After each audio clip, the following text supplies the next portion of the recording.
Kalau misalnya tanya long term goal, apa nampak long term goal untuk Kadam sendiri? Long term goal saya saya hari ini belajar, terus kembangkan platform Mata Naqra sampai besar. Mata Naqra saya kedepannya tak ingin hanya saya sendiri yang belajar.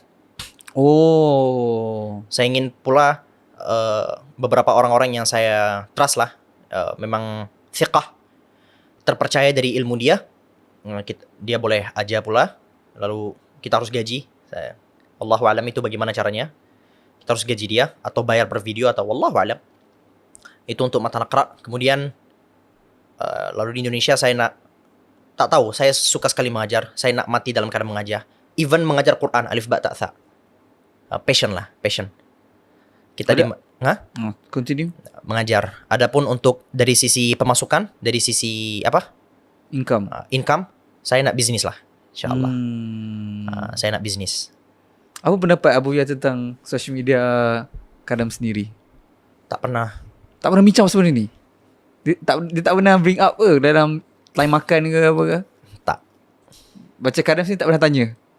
Tak, abi saya tahu, cuman tak pernah tanya masalah kau buat video apa, kau ini, tak.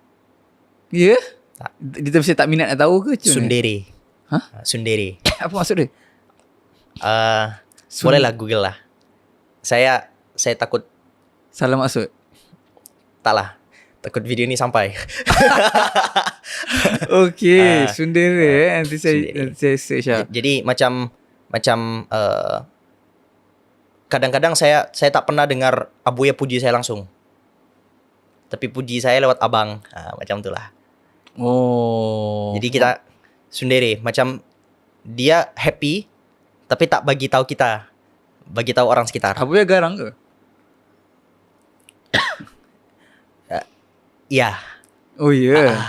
Rasa macam tu lah. Tapi tak segarang itu. Maksudnya ada orang itu garang tapi tak care. Biasanya anak dia dendam. Faham. Abi saya garang tapi care sangat. Kita selalu ditanya, how's your day? Ya. Lalu tentang apapun kita dilibatkan. Ditanya, saya nak bangun ini, bagaimana menurut kamu? Saya mau begini, gimana menurut kamu? Lalu bertukar cerita dari kecil. Saya belajar storytelling, saya belajar public speaking, saya belajar untuk discuss. Itu bersama dari Abuya. Jadi Abuya is my hero. Sebab segala-gala yang saya dapatkan hari ini itu muncul dari Abuya. Karena Abuya yang mengajar kita untuk aktif berpikir. Kita untuk tak mudah trust kepada orang. Untuk selalu maksudnya nas'alullah as-salamah wal afiyah. Ya tidak naif lah sama orang. Tidak naif. Kemudian selalu berpikir menggunakan akal yang tepat, objektif dalam menilai sesuatu, tidak ta'assub terhadap sesuatu. Bahkan Abuya saya bilang, kepada tok guru tak boleh ta'assub begitu. Kalau salah harus salah. Syekh ini kalau salah harus salah gitu. Jangan hanya karena kau muridnya, karena kau santrinya, lantas kau benarkan seluruh pendapat dia. Tak. Tapi tentu saja harus dengan cara yang beradab. Siapa syekh favorite Kadam selain Abuya? Guru saya sendiri, Syekh. Ada beberapa. Saya tak punya favorite secara umum, tapi favorite di bidang fun tertentu. Maksudnya? Takhasus atau subjek tertentu. Misal di fiqh, saya suka dengan syekh ini. Misal di usul, saya suka dengan syekh ini. Misal ini, begitu. Ya. Kalau syekh online yang consume? Ada banyak. Ada Syekh Adham Al-Asimi, itu dari Suriah. Bahasa Arab Bahasa Arab. Itu guru saya pula. InsyaAllah. Itu Syekh Adham, guru saya yang sangat luar biasa. Biasanya saya ingin menjadi seperti Syekh Adham. Kenapa? Biasanya orang itu pandai bercakap tapi dari sisi keilmuan kurang. Biasanya tak semua. Orang itu pintar ceramah tapi sisi keilmuan kurang. Faham. Atau dia pandai dari sisi keilmuan tapi kalau public speaking dia tak elok sangat. Sebab itulah kenapa yang pandai berceramah lagi banyak. Nah, Syekh Adham ini mampu menggabungkan keduanya. Dari sisi keilmuan beliau kuat, tapi dari sisi public speaking kuat pula. Mampu menggetarkan semua orang di sekitarnya. Jadi saya kalau ditanya nak ingin jadi seperti apa, saya nak ingin jadi seperti Syekh Adham. Lalu salah satu karena tadi cita-cita, saya ingin membuat bagaimana pendidikan agama itu lebih memfokuskan pada hal-hal yang sebenarnya sangat relate dan menjadi ketakutan terbesar masyarakat kita hari ini. Seperti sexual harassment. Sebenarnya Islam itu sangat-sangat anti dengan segala macam bentuk sexual harassment. Ya kan? Tetapi berapa banyak case-case dari orang yang beragama, terlihat beragama, berjenggot, tapi mereka lah yang melakukan itu. Kat Indonesia pun sama. Lagi banyak. Uish. Lagi banyak yang hamili santri. Oh ya. Ya, yang hamili santri sampai belasan. Ada. Kat Indonesia? Hah. Kat Malaysia dia lain sikit. Kat Malaysia dia terbalik. Ada banyak. Hah? Ada banyak sekali. Lalu tapi it's the problem ya, bukan berarti tak ada yang lurus, ada banyak sekali yang lurus. Betul lah. Tetapi saya nak ini menjadi satu kurikulum baru. Selama ini saya coba keliling ke beberapa pondok pesantren, aturan-aturan itu ada. Untuk menjaga antara santri laki-laki, santri perempuan, tok guru dengan santri itu ada. Tapi tadi expose. Saya nak mengeksposkan itu sehingga boleh ditiru oleh pesantren yang lain. Tadi yang contoh tu yang menghamili santri tu, tok guru menghamili santri. Nah, santriwati. Dan jumlahnya banyak. Akhirnya sekarang dia dihukum mati, seingat saya. Uish. Nah, Oleh seingat saya dihukum mati oleh siapa? Oleh mahkamah. oleh mahkamah. Sebab santri bawah umur ke apa? Sebab hamil dan jumlahnya banyak dan diancam dan begini. Jumlahnya banyak, maksud banyak santri. Iya, iya, masa tak? Tapi adakah macam pondok ni yang lurus punya? Oh, banyak. Yang lurus lagi banyak. Tetapi kenapa saya nak ini diekspos? Karena saya apa maksud lurus? lurus Apa yang lurus apa? I mean the good pesantren. Oh, ya, lagi banyak. Ya iyalah, banyak. Hanya saja good pesantren manusia itu secara psikologi ada yang disebut sebagai negativity bias. Jadi dia itu selalu tengok yang negatif aja. Yeah. Jadi ketika ada, anggaplah dari 1000 pesantren ada 2 pesantren yang macam tuh. Tapi 2 ini ke-expose sangat. Akhirnya orang-orang menganggap 2 ini mewakili semuanya. Nah, saya nak untuk membagikan kepada banyak pesantren beberapa macam pemikiran-pemikiran tertentu. Macam bagaimana cara memperlakukan pelaku pelecehan seksual, sexual harassment. Lalu perihal how to deal with LGBT people. Lalu apa lagi? AI. Lalu apa lagi? Ada yang disebut sebagai religious trauma, pernah dengar? Nah, macam mana untuk kita selalu bangkitkan topik-topik yang luar biasa macam ni, yang seringkali dilupakan oleh banyak orang, banyak agamawan. Ini bukan tugas tok guru yang dah apa namanya? Dah sepuh, dah berumur. Sebab mereka memang, ini adalah tugas kita. Tugas orang-orang yang memang betul-betul alhamdulillah belajar agama. Lalu kita menjadi calon tok guru. Nah, ini adalah tugas kita untuk kembali mengangkat isu-isu yang sangat-sangat penting ini. Isu-isu menghadapi liberal, isu-isu untuk kemudian berkata kepada orang bahwasannya perkara yang qat'i dan dhanni, orang-orang pula harus tahu. Pernah dengar qat'i dhanni ya? Misal dalam agama ini ada disebut sebagai qat'iyat atau thawabit. Kemudian salah satunya disebut sebagai dhanniyat, dhanni atau mutaghayyirat mungkin. Qat'i ini sesuatu yang memang tak boleh diganggu. Hukum solat 5 waktu wajib. Hukum berbohong haram.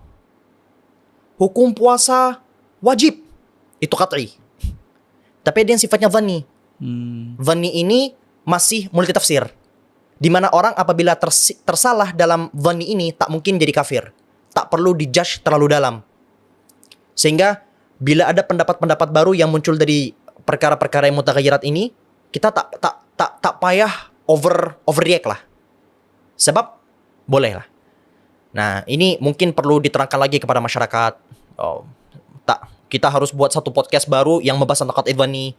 Lalu ya hal-hal semacam itu perlu kita kembangkan lagi agar pesantren atau dunia-dunia agama ini lebih relevan terhadap apa yang dibutuhkan oleh masyarakat dan tidak hanya berputar di puasa, sholat, zakat, apalagi.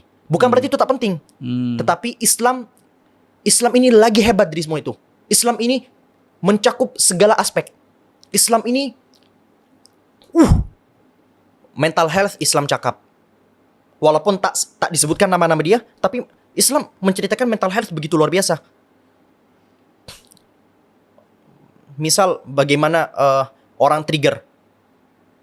Hari ini bila mana kita menghadapi orang yang menyimpan emosi begitu besar, kemudian menghadapi trigger, kemudian trigger itu membuat dia meledak, kita langsung cakap dia orang yang kurang iman, dia kurang salat.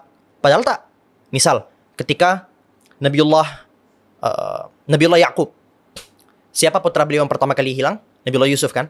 Dihilangkan oleh siapa? Putra-putranya yang lain kan? Dizalimi dan sebagainya. Nabiullah Yakub sebagai ayah sakit hati kan? Sakit sesakit-sakitnya.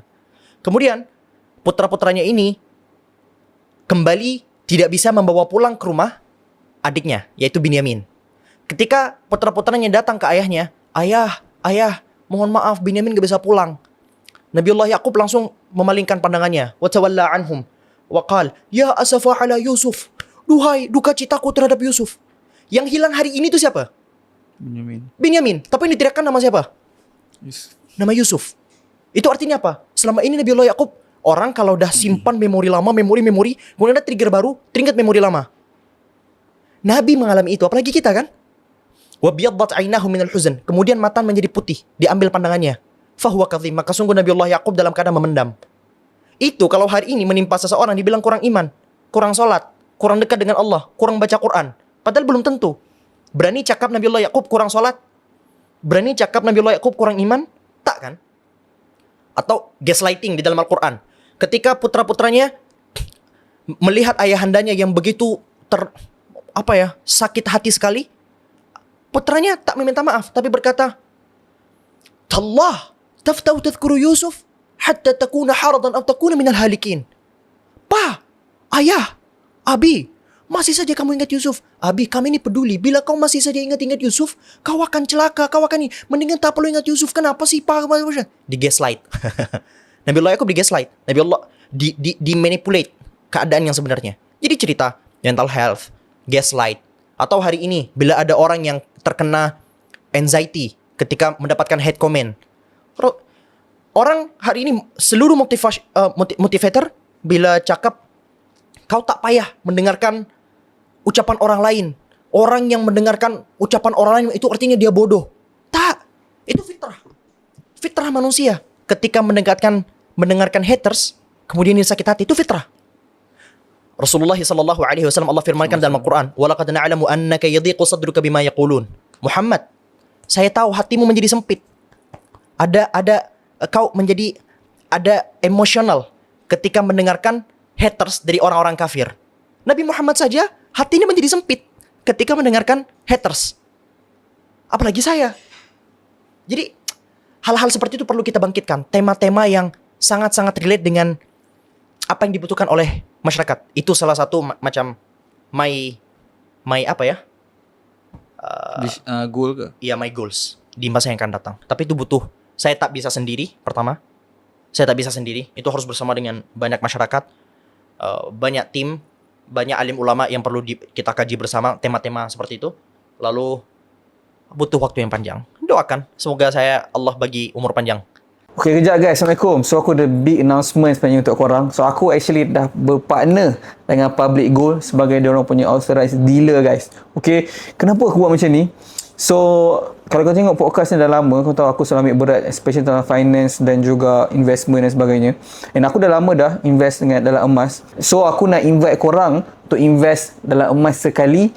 Sebab kalau korang tak tahu, emas adalah salah satu cara untuk kita preserve nilai duit kita yang paling efektif. Macam tahun lepas sahaja, emas naik 40% guys. Okay, almost 40%. Put into perspective, kalau korang invest dalam financial instrument yang lain macam ASB ke last year, macam 5 ke 6% macam tu je lebih kurang. So, dengan gold 40%. And dengan apa yang jadi dengan dunia sekarang ni, dengan segala konflik di antara negara dan sebagainya, emas akan lebih mencarat naik. Tak pernah lagi dalam sejarah tahun ke tahun emas menurun. Tak pernah lagi guys. Okay, so aku nak buat giveaway guys. Aku nak bagi 0.25 gram. Kau boleh tengok apa yang aku pegang kat sini. So ni dia guys. Okay, so ni dia guys, 0.25 gram of official collaboration public gold dan juga kartun Inside Out korang ingat. So ni korang boleh collect, and sebab ni korang boleh buat collection juga kalau korang nak. Dan siapa yang akan dapat 0.25 gram ni kepada investor yang bertuah, sepanjang bulan Julai ni aku akan run this giveaway. Satu orang akan memenangi 0.25 gram dengan syarat korang invest dalam emas hanya RM100 sahaja. Add on, aku akan bagi 10 lagi pemenang bertuah yang akan memenangi buku investment emas oleh Hafizul Hakim ni, untuk korang dapat belajar lebih mendalam tentang emas dan kenapa daripada dulu lagi mak-mak, nenek-nenek kita suruh invest dalam emas lah. Inilah dia guys, sistem simpanan yang tak akan pernah bocor dan ada nilai sebenar. So aku nak invite korang semua join Team Emas UCAS. Sebab aku percaya yang pertama sekali, simpanan emas ni bukan untuk orang kaya je. Yang kedua, semua orang layak untuk menyimpan emas. Dan finally, aku percaya ilmu kewangan ni bukan untuk disimpan, tapi untuk kita kongsi sekali sama-sama. So kenapa korang kena selain berpeluang untuk menangi emas percuma ni, sebab bila korang join team ni, tekan link kat bawah, korang tak akan dibiarkan seorang-seorang. Korang akan dibimbing, ditunjuk ajar step by step. Mudah je guys, tekan link Telegram di bawah, join sekarang. Korang boleh terus start buat investment bersama Public Gold serendah RM100 sahaja. Dan sebagai penghargaan untuk bulan Julai ni, 10 orang, macam aku cakap, dia akan menang buku bestseller Traveller Emas, dan satu orang yang bertuah akan menangi 0.25 gram emas. So bayangkan guys, korang beli emas RM100, korang ada berpeluang untuk tambah 0.25 gram lagi. So guys, jangan tunggu lagi, start sekarang. Tahun lepas je 40% naik, tahun ni kita tak tahu lagi total akan berapa. So klik link kat bawah, jumpa kat dalam, mulakan perjalanan emas korang hari ni.